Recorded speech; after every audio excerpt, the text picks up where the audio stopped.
সাতক্ষীরার তালা উপজেলার বাক ও বুদ্ধি প্রতিবন্ধী যুবক হোসেন আলী সর্দার শেকলবন্দি অমানবিক জীবন কাটাচ্ছেন প্রায় ২৫ বছর ধরে। উপজেলার সুখদেবপুর গ্রামের দিনমজুর মালেক সর্দারের বড় ছেলে হোসেন আলী সর্দার জন্ম থেকেই বাক ও বুদ্ধি প্রতিবন্ধী। মাত্র ৭ বছর বয়স থেকে এভাবেই সকাল সন্ধ্যা শেকলবন্দি জীবন তার। বাড়ির পেছনে রাস্তার ধারে শেকলে বাঁধা এভাবেই কাটছে তার প্রতিদিন। সন্ধ্যায় গোসল ও খাওয়ানোর পর তাকে ঘরে আনা হয়। পারিবারিক আর্থিক অসচ্ছলতার কারণে বাবা মা সবসময় বাইরে কাজে থাকে, আর একে যদি ছেড়ে দেওয়া হয় সে অনেক দূরে চলে যেতে পারে, হারিয়ে যেতে পারে। কিন্তু বাবা মার কাছে সে একটা অমূল্য সম্পদ, তাই তাকে হারানোর ভয়ে সবসময় এখানে শিকলবন্দি করে রাখে। ওই যখন যা জোটে সেখন তাই খাওয়া। বাবা মা কাজে থাকে, কি খাবে? ওই আসলে এসে দুটো খাদ্য দিলে, না দিলে ওই পালি থাকলো। অনেক লোক আসে, ভালো ভালো অফিসার পদের লোকজন আসে, এসে লিখে নিয়ে যায়। লিখে নিয়ে যাওয়ার পরে এর কোনো অনুদান আসে না। পরিবারের সদস্যরা জানান, বহু চিকিৎসক দেখালেও তাকে সুস্থ করা যায়নি।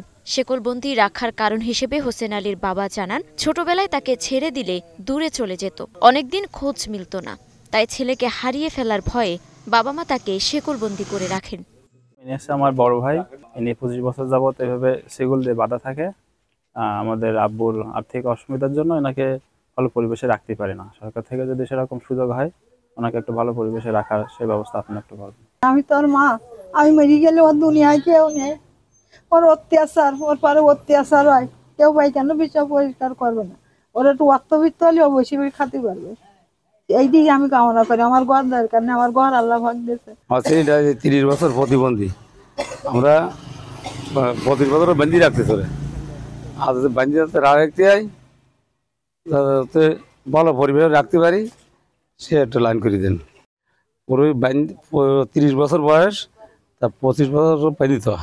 আর ছোট থাকতে 5 বছর ছোট ছিল, ভীষণ বান্ধা ছিল না। তালা উপজেলার স্বাস্থ্য কর্মকর্তা জানান, বিশেষজ্ঞ চিকিৎসক দিয়ে ছেলেটিকে উন্নত চিকিৎসা করা দরকার। ছেলেটা মানসিকভাবে ভারসাম্যহীন এবং সে তার পর্যাপ্ত চিকিৎসা দরকার। চিকিৎসা পেলে বিশেষজ্ঞ ডাক্তার সিদ্ধান্ত নেবেন যে চিকিৎসার আন্ডারে থাকে সে স্টেপ বাই স্টেপ ডেভেলপ করবে এবং স্বাভাবিক অবস্থানে ফিরে আসতে পারবে। আশাবাদী আমি। পরিবারের আশা, সরকারি বেসরকারি সহায়তায় উন্নত চিকিৎসা পেলে বদলে যেতে পারে হোসেন আলীর জীবন। Desk report, Star news.